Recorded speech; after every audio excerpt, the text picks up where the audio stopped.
Hijo mío, si recibieres mis palabras y mis mandamientos guardares dentro de ti, haciendo estar atento tu oído a la sabiduría, si inclinares tu corazón a la prudencia, si clamares a la inteligencia y a la prudencia dieras tu voz, si como la plata la buscares y la escudriñares como tesoros, entonces entenderás el temor de Jehová y hallarás el conocimiento de Dios.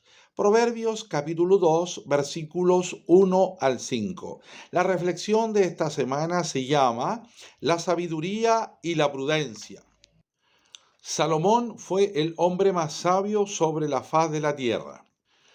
De acuerdo a Primera de Reyes capítulo 4, versículo 32, la Biblia nos dice en el Antiguo Testamento que él escribió 3000 proverbios y 1005 cantares. Además, en Segunda de Crónicas capítulo 2, versículo 12 nos dice lo siguiente, que él tenía 4 características. Primero, era sabio; segundo, prudente; tercero, cuerdo; y cuarto, entendido. En los proverbios del capítulo 1 al capítulo 23 los escribió el gran rey Salomón. Capítulo 24 al capítulo 28 los escribió el rey Ezequías. Capítulo 29 y 30 lo escribió el rey Agur. Y capítulo 31 lo escribió el rey Lemuel.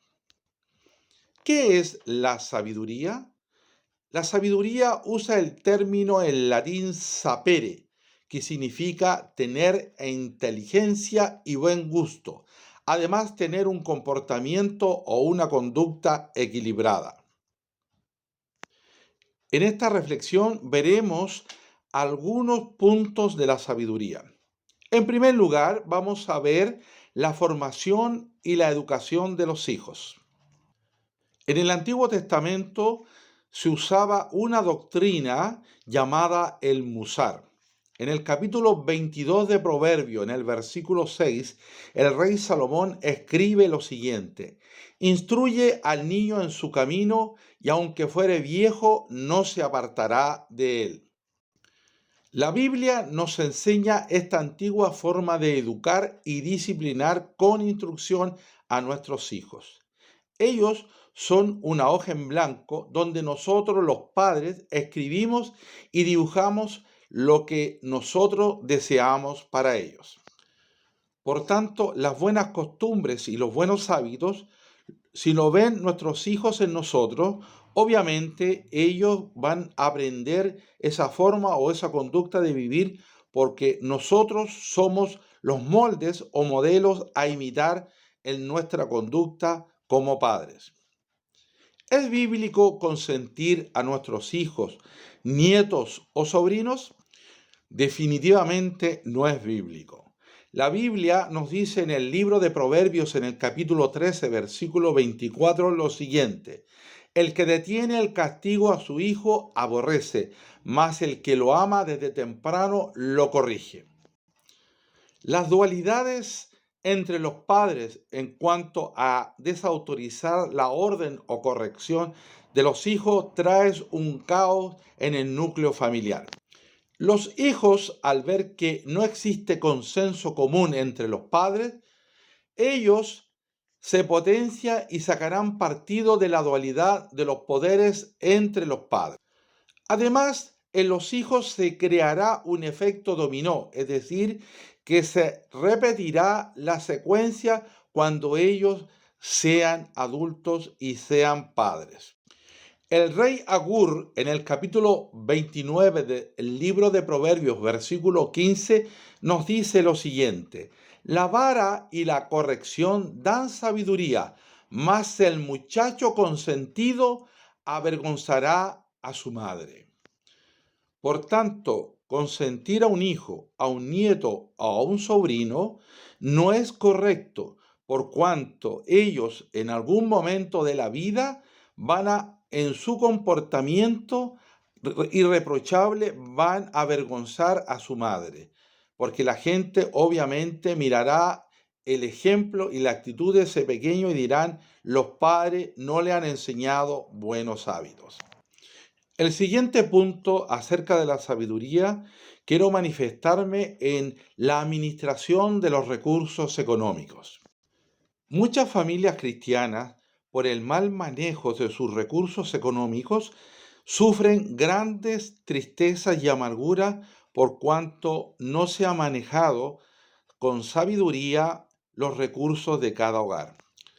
El endeudamiento excesivo, producto de una falsa apariencia social, una vanagloria, imprudencia y necesidad, por la ansiedad en comprar lo que quiere, no lo que necesita, pagando excesivas tasas de interés por una compra visceral y compulsiva. No es de sabios gastar indecorosamente los recursos económicos en cosas que no tienen ningún sentido, o sobre todo en hacerlo en gastos superfluos que no tienen ninguna relevancia en la vida cotidiana de un creyente. Y normalmente esto ocurre debido a una apariencia social o mostrarse ante los demás que uno tiene poder adquisitivo. Y lamentablemente esas consecuencias van a pagarse no solamente el que se endeuda, sino que detrás de él, por el mal manejo de los recursos económicos, va a sufrir cada miembro de la familia en algún momento alguna necesidad real. En Proverbios capítulo 11, versículo 15, el rey Salomón nos escribe lo siguiente: con ansiedad será afligido el que sale fiador de un extraño, mas el que aborreciere las fianzas vivirá seguro. En mis años he visto muchas familias destruidas porque en algún momento se ha avalado en un banco o una financiera o en una casa comercial algún amigo o un familiar cercano, y este ha caído en insolvencia económica y lamentablemente aquellas personas han sufrido las consecuencias nefastas de este endeudamiento superfluo, que al final algunos de ellos han sido embargadas sus casas, sus bienes, producto del incumplimiento de esos recursos económicos que se usaron de una manera indebida. Aprovechando la instancia, quiero decir que pedir dinero prestado y no devolverlo es un retroceso gravísimo en el testimonio personal de un creyente, porque se pierde la credibilidad, la honra y el respeto ante los demás. El 30% del patrimonio debe estar comprometido con alguna institución financiera. De ahí en adelante es altamente peligroso. En cuanto a la sociedad conyugal y también a la separación total de bienes, una persona no puede servir de aval a otro sin el consentimiento de él o la cónyuge, previa autorización de su firma ante notario público. Hay una ley que protege el patrimonio de la familia.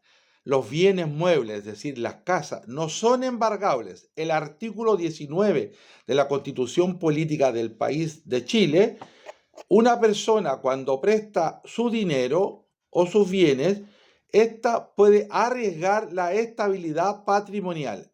En ese artículo dice que exclusivamente una persona puede servir de aval siempre y cuando el matrimonio, es decir, el cónyuge o la cónyuge, firme ante un notario la autorización respectiva para endeudar la familia.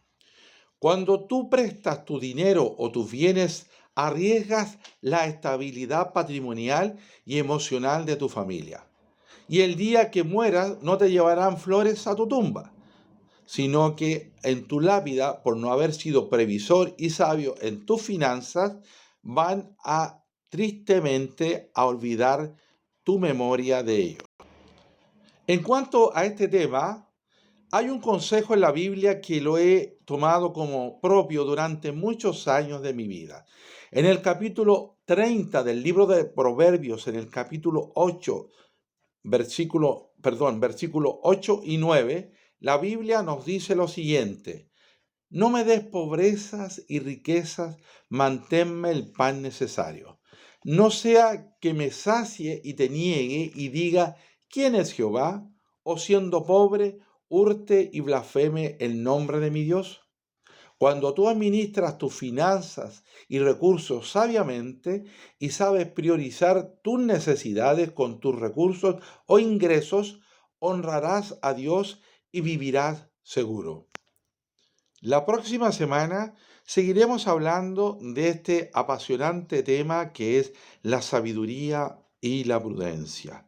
Que tenga usted una excelente semana, que sea muy bendecida en la gracia y en el amor de Dios y que en todo lo que usted haga sea prosperado, sea bendecido y también que la sabiduría de Dios, la gracia de Dios esté en su casa junto a todos sus seres queridos.